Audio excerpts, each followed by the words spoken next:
Oh, I thought I was coming to a council meeting. But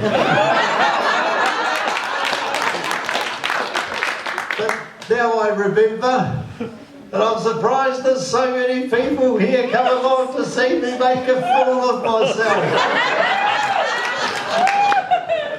But to be fair, all the other councillors see that every week.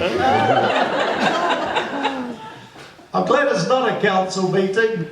It'll be more intellectual than the tripe I've got to put up with. But saying that, I do like a bit of tripe, particularly with onions.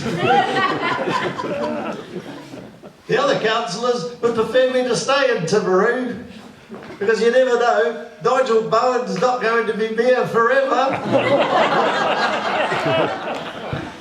And I was always destined to be mayor, because my father was a Methodist and my mother was a spiritualist, which makes me a methylated spirit. So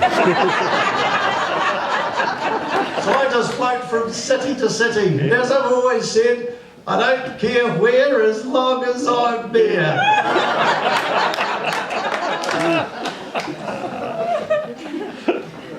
The locals of Invercargill were a bit dubious about me being elected mayor, particularly after my stint in Auckland. I converted the Merrill Daimler to be able to tow the concrete mixer. But when I got to Invercargill, I did get free student fees for the Central Institute of Technology, and I got an international airport built. Although no international flights come to Invercargill. I was hoping, my hopes were lifted in 2009 though, because there was a massive earthquake in Fiordland, and New Zealand was shunted 300 millimetres closer to Australia. I thought, that's going to make Invercargill a much more attractive destination for Australians. But my next project is a 4-lane highway, and I'm going to do that from Invercargill to Dunedin.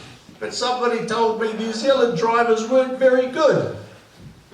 So I undertook a survey in Invercargill, and the results were quite startling. In fact, I might do the same here to see whether Timaru drivers are any better than Invercargill drivers. So if you think you're a good driver, put your hands up. Come on, don't be shy. I won't take it any further. In fact, I've probably forgotten about it already. Put your hands up. Who thinks he's a good driver? Well, I don't know about that, because statistically, only 50% of you can be good drivers. So all you women, put your heads down.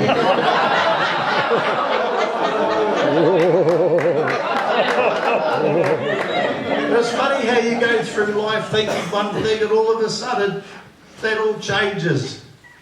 For years, all my life, I thought I was a normal heterosexual bloke until I was reading a book on lesbianism. And it turns out I'm a lesbian as well. But if you love something, set it free. If it comes back, it is yours. If it doesn't, it never was. If it's sitting on the couch watching TV, you've probably married it. I found love twice with each of my wives, but that all finished just after we got married. It's come about because of all the duties around the house. And my job was to put out the bins and having to sort out the recycling from the rubbish. It was a real chore, and it took me a long time to get used to it. But a mate of mine said, if you do a chore for 2 or 3 weeks, it becomes more like a habit. I tried that with sex, but it didn't work.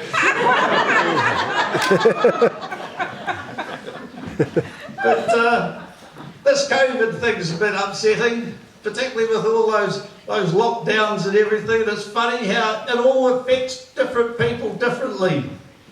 The most obvious thing is everybody goes out and buys all the toilet paper. I found I was going out to the recycling bin and bringing back all the newspapers. But when it best, you don't succeed. Go back and do the thing your wife told you to do in the first place.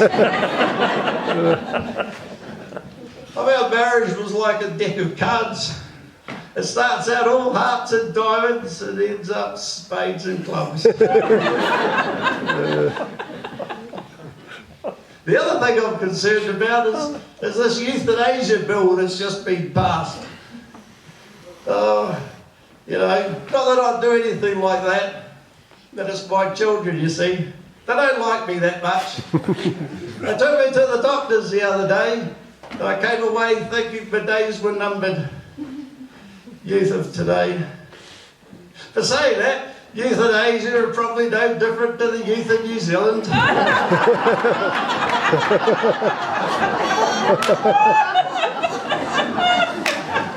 But whoever said money can't buy happiness either has no money or is buying the wrong stuff.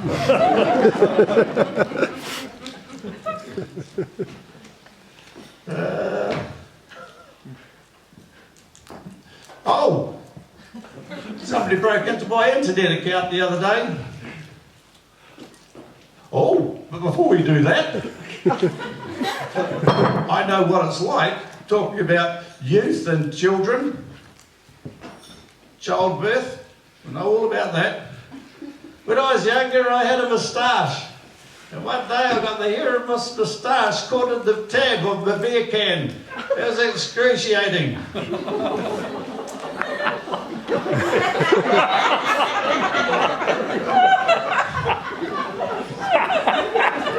But getting back to that internet account,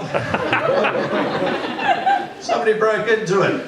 After they worked out my password, it was beer 123. I broke in and sent out to all my contacts that I needed to send money, or somebody needed to send money to an account in Turkey, because I was stuck over there after being robbed while on holiday. I've never been to Turkey, and I wouldn't use phrases like they were using to ask for the money. Send money now. Where money? Send money, Turkey now. Send Turkey. The only Turkey I know is the accountant who sent the bloody money.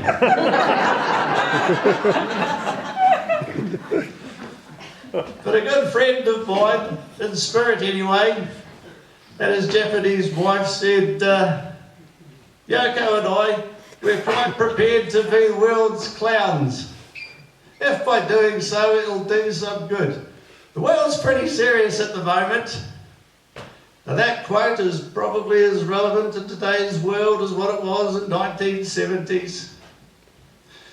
So, if I've made you laugh, even at my expense, then my job here is done. So I'll say thank you and good night. I better be off. The Daimler's waiting.